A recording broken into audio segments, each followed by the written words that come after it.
Good evening. Thank you for coming and listening to how to de-stress yourselves a bit, or maybe just equip your body on how to handle the stress better physically. So hopefully you'll learn a few things tonight that will help you be a little bit healthier, maybe lower your blood pressure a little bit, slow down your heart rate a few beats, and live a little bit longer, because I really believe this is the sort of the 21st century most widely abused epidemic, I think, out there. So I'm sure more and more people today are experiencing stress-related health illnesses than ever before. We're surely seeing it in the offices, and it's frustrating because a lot of people don't know really what to do or why their symptoms are so significant today. I'm writing my third book right now, and it's called Brilliant Burnout. And it's all about burning out and the stress syndrome and really what is adrenal fatigue and what can you do about it, because most people don't think they can do anything about it. Most people feel like, well, this is just my life. I have my job and I have my family and I have all these things I need to do. There might be emotional distresses in the family. There could be medical problems, insomnia, all sorts of things that can be causing stress. And a lot of people feel somewhat paralyzed, like they can't do anything about it. But actually, my goal in the office, which I love doing, is to be able to help equip the patient to better deal with the problem of stress.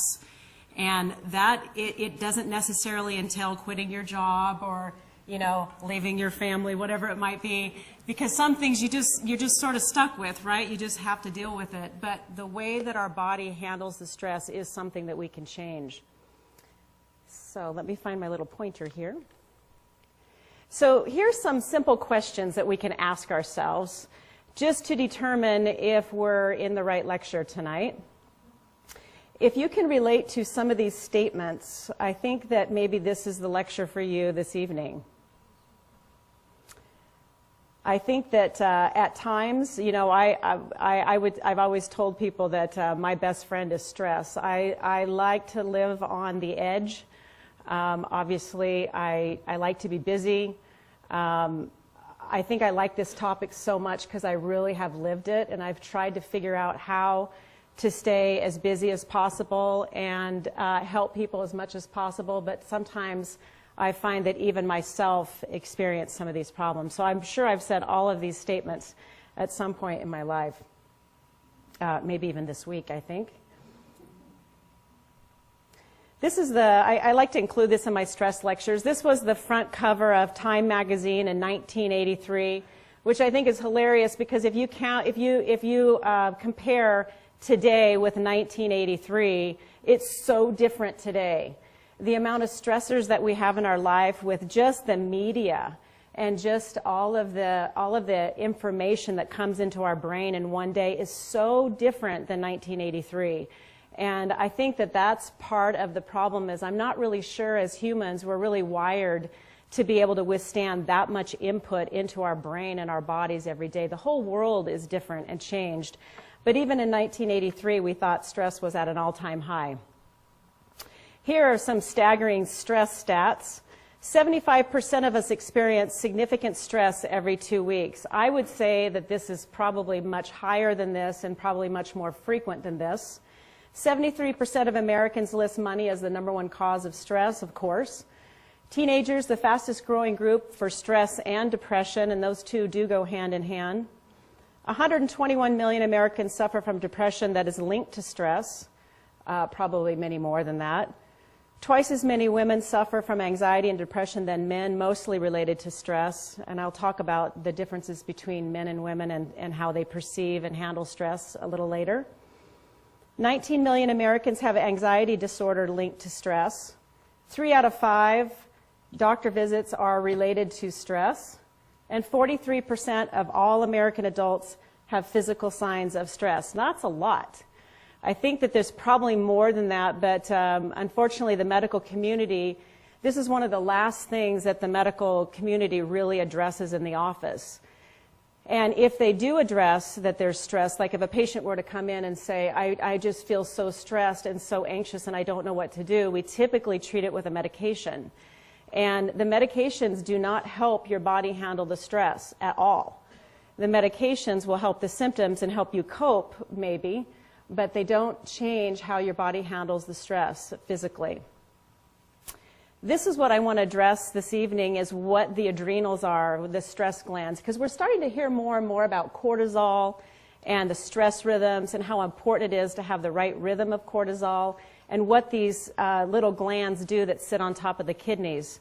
They're about the size of a walnut, weighing in less than a grape, but they're action-packed glands that produce hundreds of hormones and steroids. They affect literally every functioning tissue in your body. Without our adrenals, we wouldn't survive even a second. Secretes hormones such as cortisol, DHEA, estrogen, and testosterone. The question always comes up in the question and answer part of my lectures: why do we have to take hormones in menopause? And I want to address that right now in case you're writing that question down.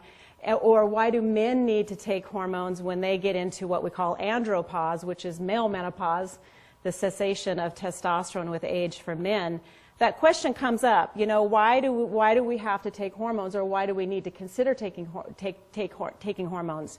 And I always answer that by saying these adrenals really were meant to make all of the same hormones that you make in your younger years when you get into menopause or andropause. The problem is, by the time you actually get to andropause or menopause today, which is typically in the late 40s, early 50s for men and women, we've completely burned out our adrenal glands. We've had too much stress, too many things going on, and our adrenal glands are underfunctioning, which is what this whole lecture is about tonight, is the adrenal glands underfunctioning. And when they underfunction, they don't make the hormones that you need to be able to be living the kind of life that you want to live, such as being able to sleep at night and have control of those hormones dropping with age.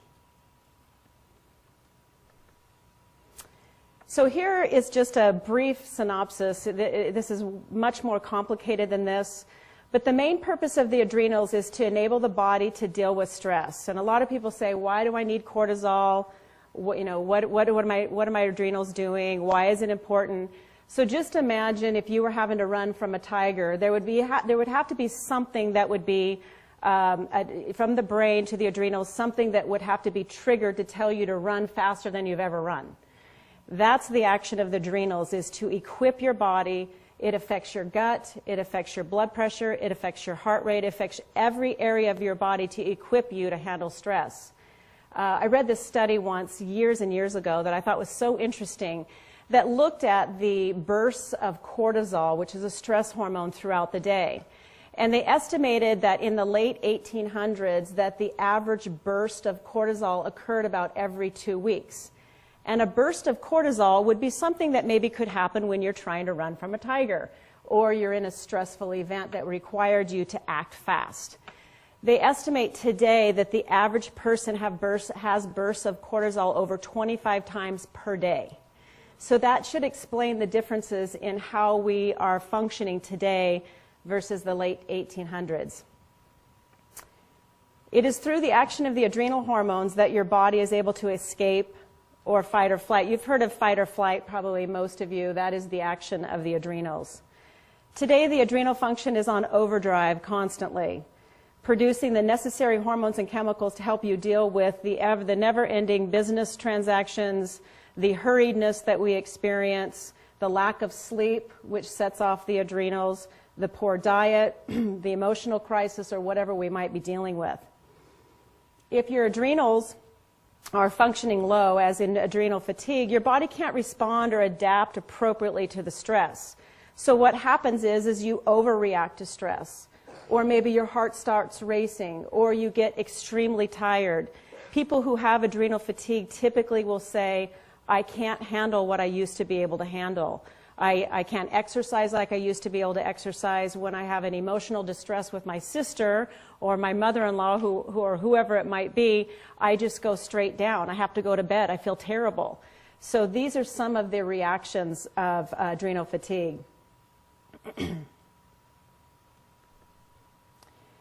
These are some of the factors affecting adrenal fatigue today, and these are the main, there's many more than this, but these are the main ones that I'm seeing in the office that are affecting my patients and taking their adrenals down, which by the way, can be tested.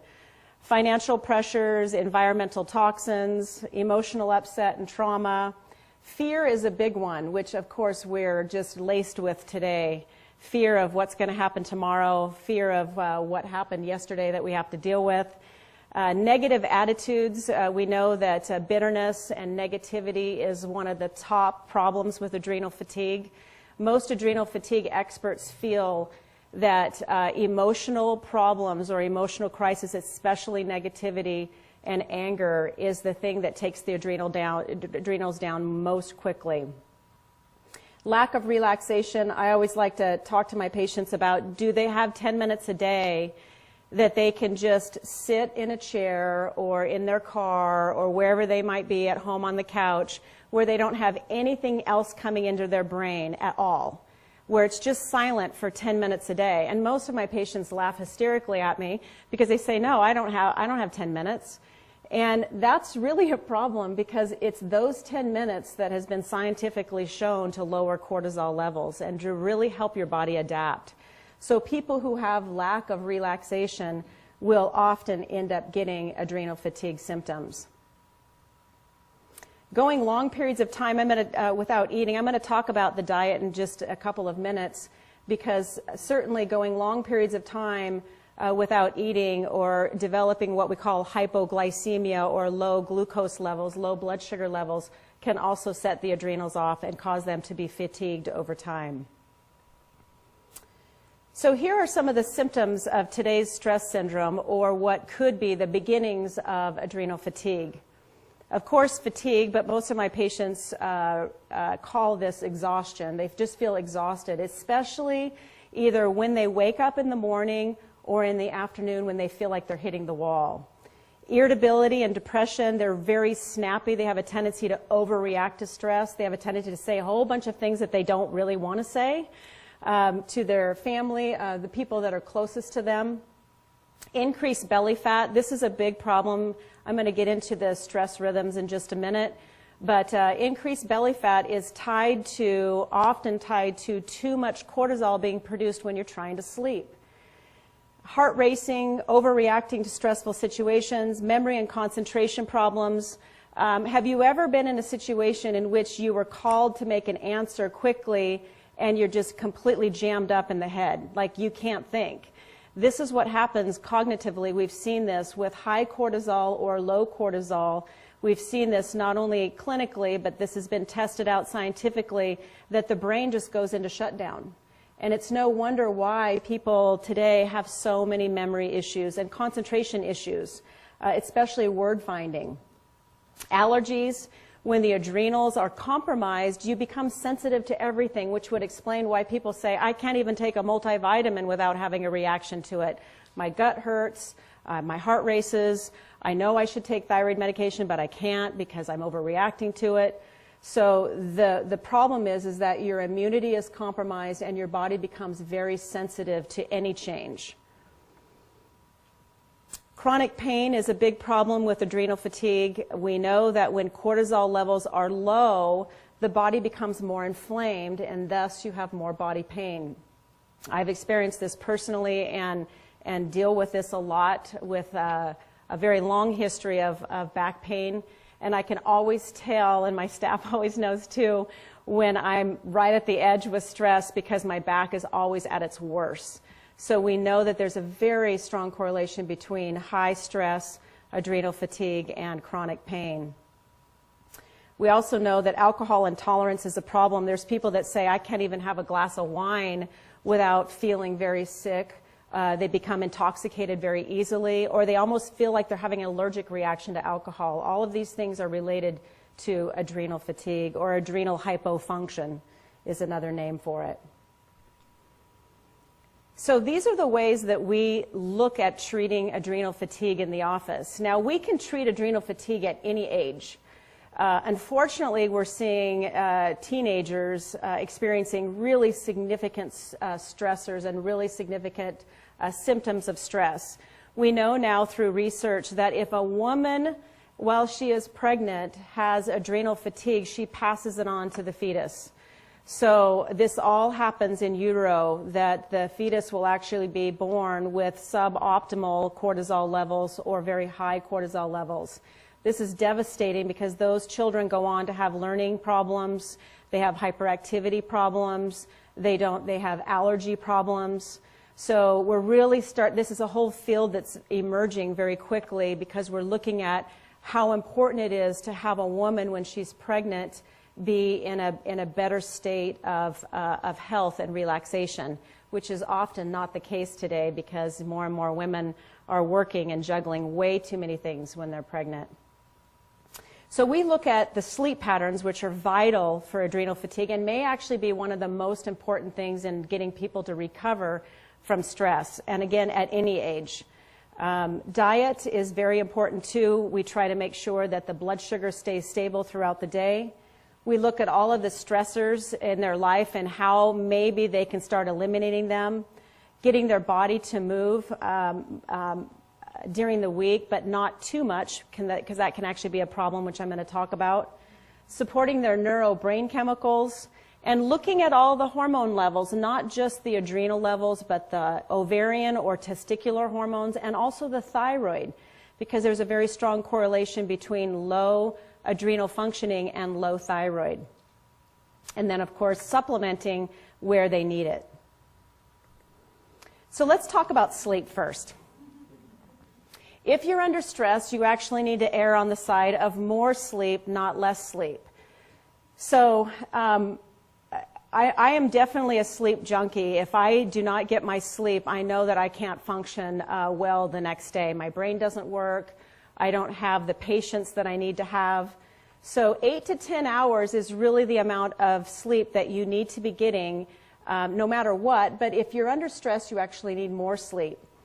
Take your naps before 2 p.m. Unfortunately, after 2 p.m., the research is pretty clear that you'll have more problems with your sleep patterns at night. So if you're taking naps, which I highly recommend, take them before 2 p.m. if you can. Keeping the room dark, very dark.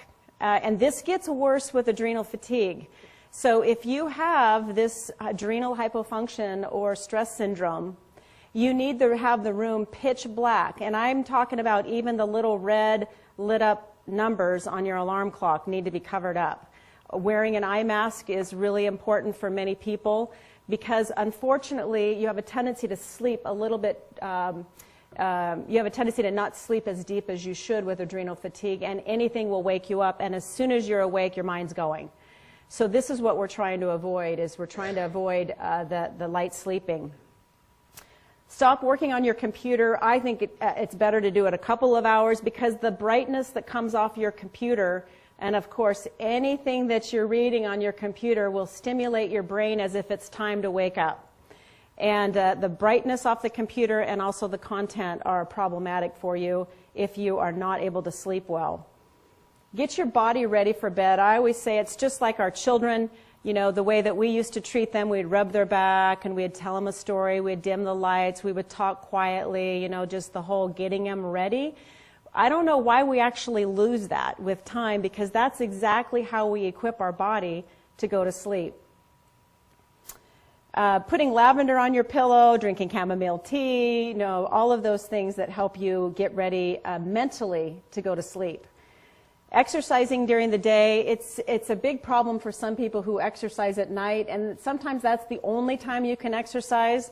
But what you're trying not to do is bring up the cortisol level at nighttime when it's meant to be dead low.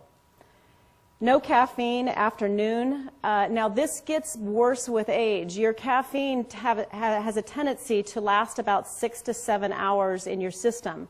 But as you get older and your liver becomes a little bit more sluggish, you're going to hold on to that caffeine longer. It's going to take longer for your liver to metabolize that caffeine. So that effect could last 12 hours. Even though it's not making you feel energetic, the stimulation effects to the nervous system could last longer. So be really careful about that. Wake up and retire at the same time. I had a really good friend that did most of the sleep studies for Oregon Health Sciences University, and you know, spanning over the last 20 years. And this was one of the most dramatic things for people with increasing their energy and helping them establish good solid sleep at night was to go to sleep and wake up at the same time so that your body stays in the exact same rhythm. It would probably also explain why people on Monday morning don't feel so good because they've slept in on the weekend, which I still endorse. But Monday morning, when you have to get up 2 hours earlier, it's a little rough, and it explains why people have a hard time getting going on Monday morning. Before I move to the next topic, I also wanted to tell you that just a brief description about cortisol, because actually I don't have the slide in here that would explain why cortisol is so important. Cortisol is sort of your get up and go hormone that's produced by your adrenal glands. So it's meant to be very high in the morning, 6 a.m., like at about a level of 25. And then it goes down throughout the day. That's the natural body rhythm and the production of cortisol. So it starts out at 25. Let's see, I'll do it your way. It starts out at 25, and then it goes down throughout the day so that in the nighttime at 10 p.m. the level should be at about 2. A blood level should be about 2. So during the day, you should have good energy. Your body should be able to react to stress quickly and well. Your brain should be working well. You should be metabolizing carbohydrates for energy well. All of those things should be working well for you during the day. At night, that cortisol should be dead low so that your brain turns off and you can get into stage 4 sleep. The problem with adrenal fatigue is that patients today, and this can be tested out very easily in the office, underproduce cortisol during the day. So it's almost like a flat line during the day because they're so busy and under so much stress, and their brain's calling for more cortisol, but your adrenals can't keep up with the demand until you get home and you finally sit down and you finally rest, or maybe by the time you throw yourself into bed and you're relaxed and your body says, oh, finally, this person's relaxed. I can now make some cortisol, and guess what? You can't sleep. So now your brain's on, you're alert, you can't stop it. No matter what you use, it doesn't seem to get better. So it's like living in the wrong time zone. So this is the problem that we're encountering today. We're writing more and more prescriptions for insomnia than we ever have as a nation. We're writing more and more prescriptions for anxiety than we ever have in the history of medications. So you can kind of see the evolution of this process over the years. And that's really what needs to be worked on, is that really important rhythm of cortisol. Does that kind of make sense, how the cortisol rhythm works? So there are other things that affect that cortisol rhythm, and these are the things that are actually in your control. Eating every 3 to 4 hours. Now, if you have adrenal hypofunction, you actually don't want to be eating more food, but you want to be eating more often. So small meals, because every time you pig out on a meal, a bigger meal, and more calories than your body can actually metabolize in any one setting, which is about 500. So you really shouldn't be eating more than 500 calories at any given time because it overtaxes your whole system. So then all of your bodily workings go towards digestion of this huge meal that you just ate, instead of going towards helping you manage the stress. So it just actually stresses your system more to eat too much food. So again, when you're under stress, smaller meals but more frequent meals, because what happens is that when your blood sugar level drops, it's going to set off your adrenals to have to produce more cortisol. If it doesn't produce more cortisol, because again, remember that when your blood sugar is low, that's a state of stress for your body. So if the blood sugar is low, your body's going to say, hello, wake up, lady, you need to eat some food because your blood sugar is low.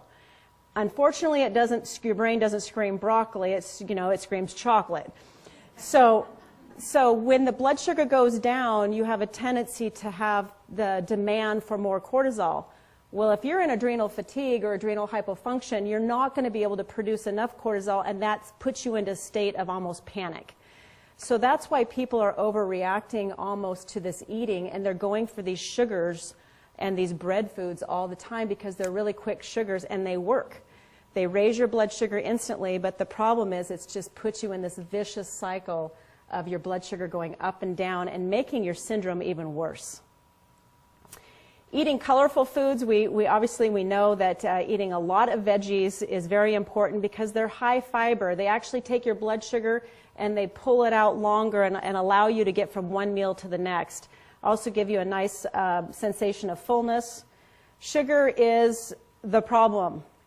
I remember when I went out on my own in 1995, I left what was the Medford Clinic practice at that time because I really felt like there needed to be a better way for people to be treated.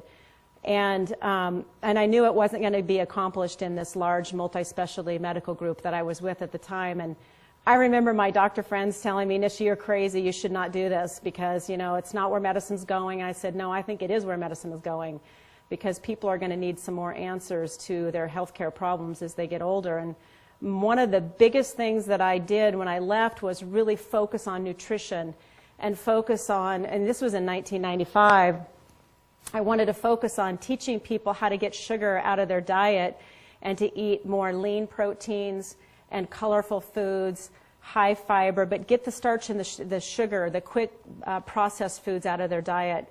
And, you know, that went directly against the food pyramid, which you know where the food pyramid is today. It's now in the garbage can.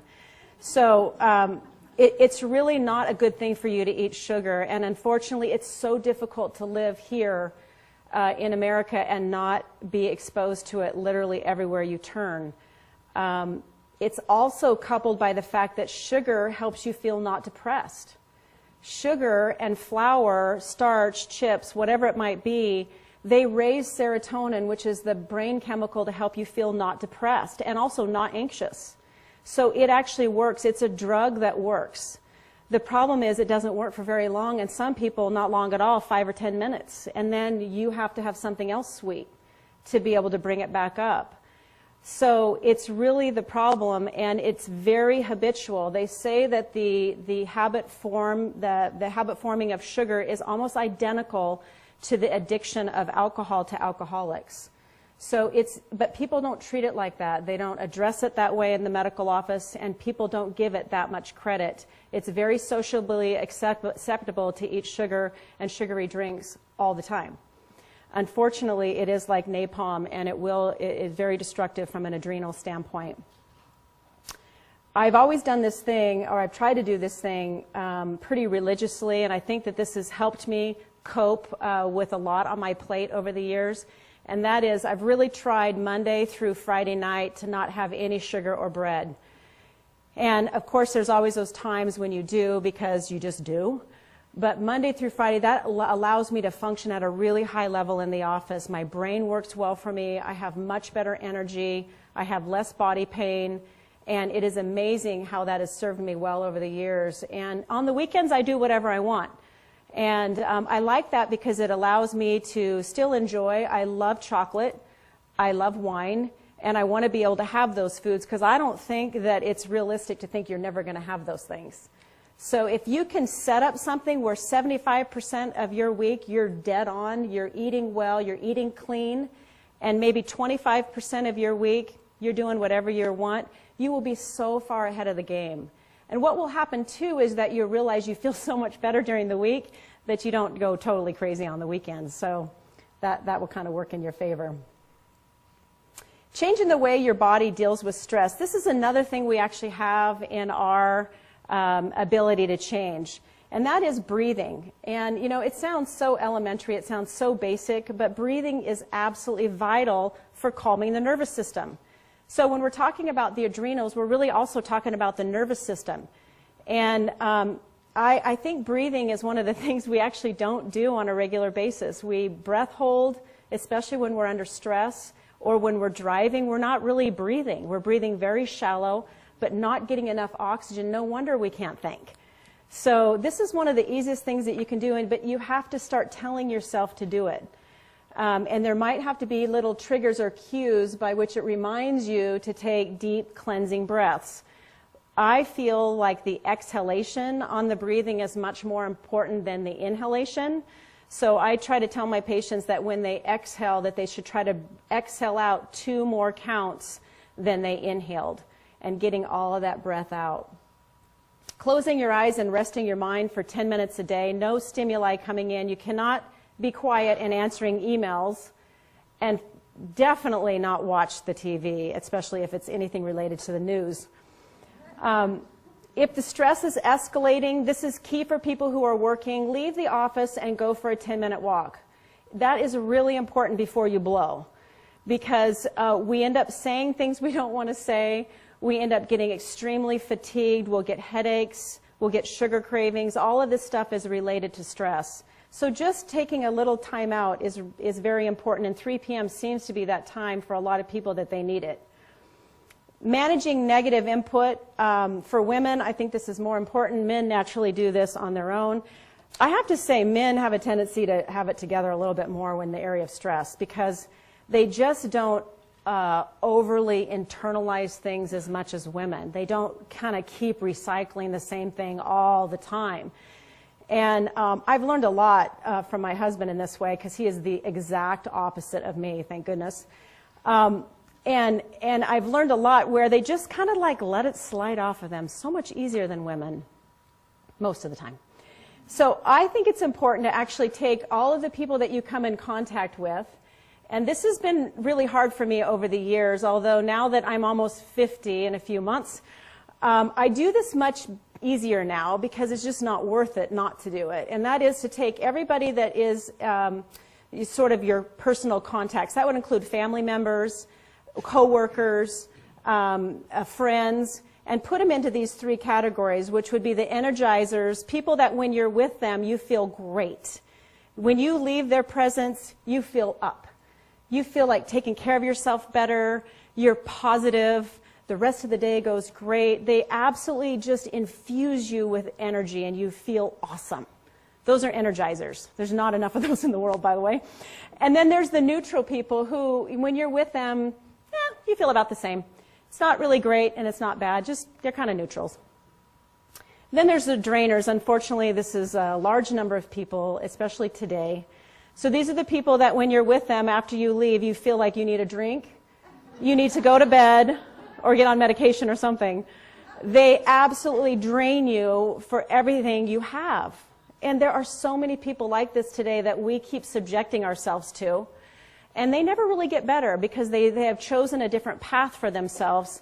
And they must, all I can say is they must be getting something from it because they just keep doing it. And so I really encourage my patients, and I have to remind myself of this often too, is that try to really limit the number of drainers that you have in your life. And if there are some people that you cannot get away from because they're just part of your permanent fixtures in your home, surround yourself with more energizers so there's a better balance of people who help you feel up than people who are dragging you down. And I would suggest that if there are drainers that you're trying to save and you've been doing that for a while, I would suggest not doing that anymore because it's probably not going to help. It sounds like a brutal thing to say because you think, wow, that's just sort of like, that's sort of harsh. But the problem is that we go straight down and then we're not good for the people that are closest to us that we really love. So save all that good stuff for the people that really matter. Reduce negative input from the media. You know, fast track to depression today is watching the news. Just turn it off. Positive self-talk, you will become what you tell yourself. This is so true, and of course we see this over and over again, but somehow we don't often believe it. If you don't like something, change it. Just stop it. You know, you are in control of your own life, so just stop it. Just that easy, right? Moving your body. My walking partner up here is Judy, and she asked me if I wanted to walk. We walk really early in the morning, really early.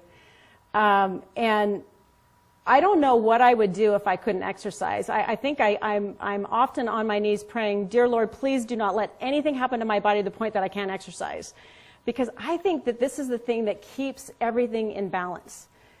The exercise, if you think about our whole body in 1 week and how we are constantly using our head, right? We're processing information, we're talking on the phone, we're answering emails, we're surfing on the internet, we're listening to the TV, we're talking to other people, we're constantly using our head.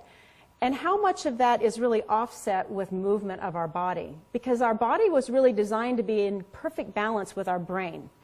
but we overdo the brain and way underdo the body. And so no wonder we feel anxious, or our blood pressure goes up, or whatever it might be, medical problem that's stemming from either being overweight or not moving our body. So if you want to be balanced, you've got to start moving your body so that you get that connection between the brain and the body.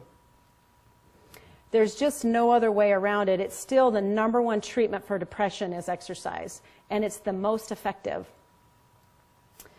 And I think that any exercise is good. I think you need to do something that you will stick with. I think it's important to find a buddy. I know that I probably wouldn't show up at 5 in the morning to work out if my friend wasn't there. You know, I used to be really accountable, and as I've gotten older, I'm not very accountable to myself. So now I have to rely on the guilt of another person waiting for me to get myself there. And we're all kind of that way. It's just so easy to talk yourself out of it in the morning. So finding a partner and showing up and doing something, it doesn't matter what you do, as long as you're getting your heart rate up and you're breaking a sweat and you're doing, I think you should do it every day. I mean, why not? We use our head every day. Why don't we use our body? So getting organized the night before and having a plan seems to be one of the best things you can do. If you just can't quite find an hour, 30 minutes, 20 minutes to exercise, go out for 5. Because if you're like most people, what will happen is as soon as you get 5 minutes into it, you're like, it's not so bad. And all of a sudden you're going for 10 or 15. So just start with something. I also want to make one other point about exercise. If you have adrenal fatigue and you've had it for a while and you're not feeling well, you're exhausted, your body's hurting, maybe you have some of the other medical problems associated with adrenal fatigue, you can't overdo the exercise. I usually recommend more gentle exercise for 20 or 30 minutes, but you don't want to do hardcore exercise. That actually will make it worse. So start out slow and move yourself gently and work up to more, because you actually can send yourself into worse adrenal fatigue by overdoing the exercise. And that's hard to explain. It's pretty individualized for each person. We see a lot of very intense type A women in the office and some very intense type A men in the office. And those are the ones most at risk for adrenal fatigue. And those are the ones, just tell me what I need to do and I'll do it. You know, and you tell them to exercise and they'll go out and train for a marathon. I mean, just go straight downhill. It'll last a week and then they'll be sick. So it is super important to take it easy if you're experiencing some of those symptoms of stress. Hormone support is very important. I don't know where my practice would be if I didn't have the luxury of being able to test hormones. And the hormone, I call it the hormone triad, which is the adrenals, which are the master glands, and everything pretty much is downstream from the adrenals. So whatever is happening in the adrenals is going to positively or negatively affect pretty much everything downstream from that, which would include, for men, testicular hormones, and for women, ovarian hormones, estrogen, progesterone, testosterone, and also the thyroid hormones. So this is really important to get right, because unfortunately when people are coming into the office and they're really sick with stress, is what I like to call it, they often have hormone problems that are underlying that. So what we often see for women is we see very low progesterone levels, which is sort of a dirty trick, because if you're under a lot of stress and your progesterone levels are low, progesterone is your mood hormone. It's also the calming hormone for men and women, not just women. And so when you're under stress, you now are even more compromised than you thought you were because your progesterone levels are lower. I've often thought there's such a strong correlation between between high stress and breast cancer. And I know there is now, because progesterone is breast cancer protective. And it just seems like every single woman that I've diagnosed over the years with breast cancer, every single one without fail, I'll ask the same question. Where were you 7 to 10 years ago? What was happening? Was there any stressful incident that happened 7 to 10 years ago? And without fail, they all say the same thing, and that is, oh yeah, I went through this divorce, it was horrible, or my son was involved in this horrible motor vehicle accident, or whatever. I mean, my house burned down, something happened. And we just don't put enough credit on these stressful incidences, because what happens is there's a little bit of a hormone hurricane that happens after these intense, stressful situations. And sometimes it's not one incident, it could be something that lasts a year. You know, they lost their home, something happened. And we don't necessarily recover from that. You might still, as a woman, continue to menstruate, or you know, you don't necessarily have symptoms at that time, but something's not quite right. And without the testing, what happens is we don't really know where the person is. And the average breast cancer takes 7 to 10 years to show up on a mammogram. So I think it's interesting that every single person I've ever diagnosed can say the same thing. You know, something happened in that time frame, and then boom, 7 to 10 years of incubation. So I think after a stressful incident, if there's one thing I could drive home to people today, it would be if you've been under stress for a long time, like intense stress, or you've had a stressful incident at some point in your life, it's pretty important to hit it hard in that 7 to 10 years following, because you can turn things around.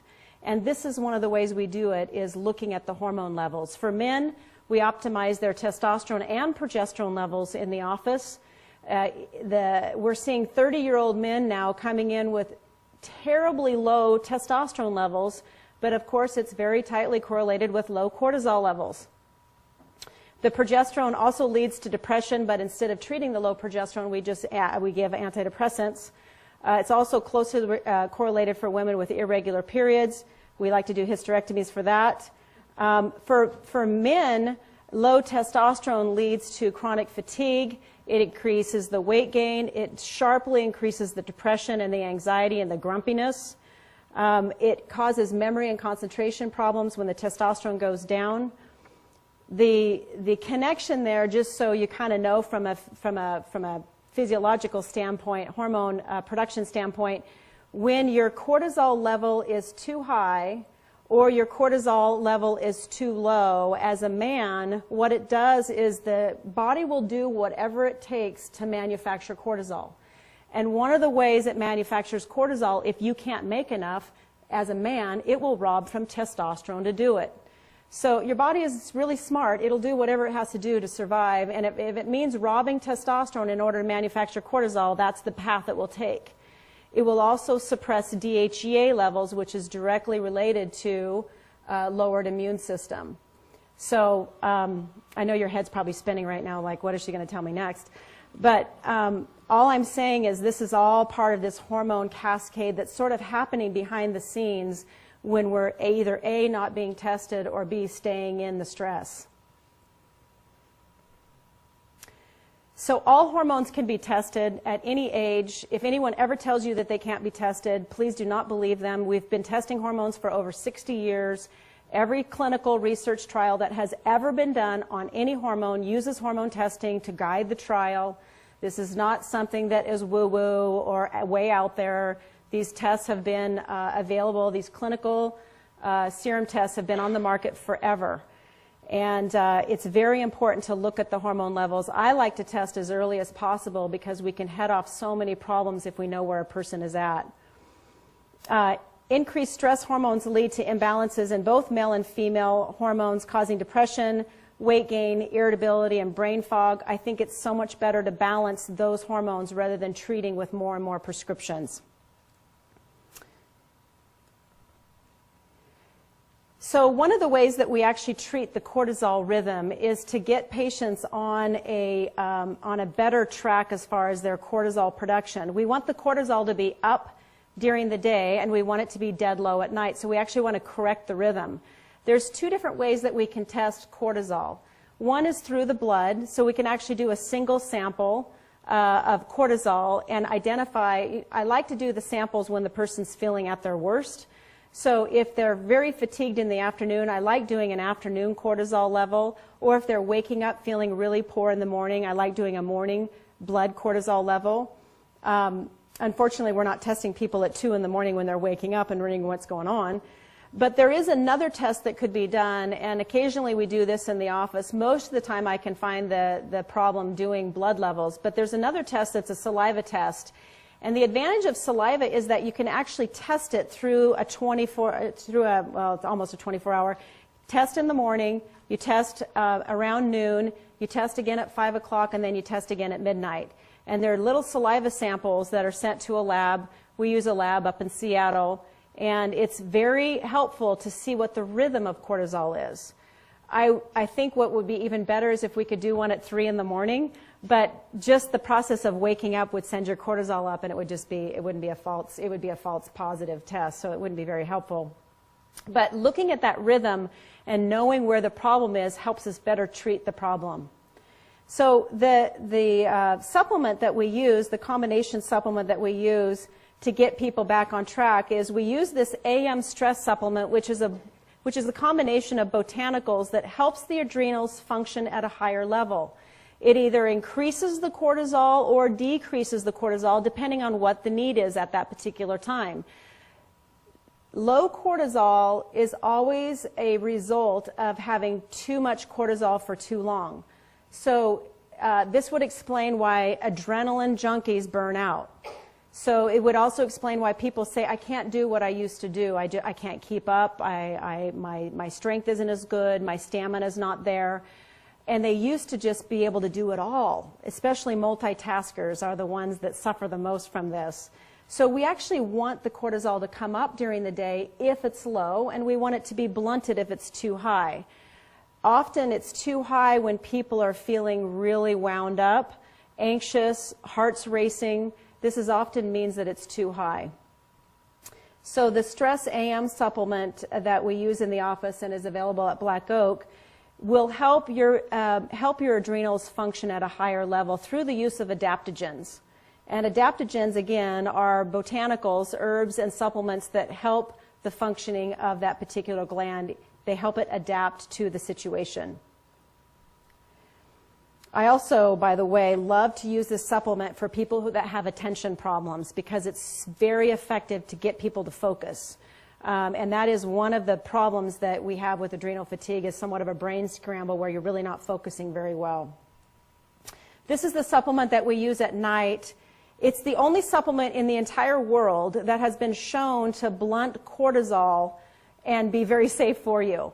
It's not a sleeping pill, it's not a sleeping aid, but it does help you sleep because it keeps the cortisol low.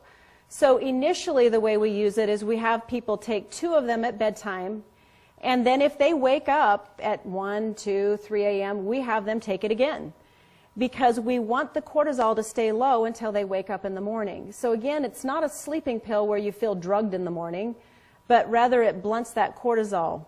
It's very effective. I spent a long time trying to find a supplement like this, and there's only one formulator in the world that knows how to formulate this supplement, and it's very special. I could give this supplement to a 5-year-old if I needed to. I could give it to a pregnant woman. It's very safe to use, but it's so effective at blunting that cortisol at night so that you can turn your brain off and go back to sleep. If you wake up in the middle of the night and take this, which is how we use it initially, you won't need to do that for very long, because as soon as you teach your brain what it's supposed to be doing and your adrenals what they're supposed to be doing, it will recalibrate. And anyone that's had sleeping problems for a long time knows how deep those neurological patterns are with sleep and how hard it is to break the sleep. And you almost have to teach yourself how to get the right rhythm again.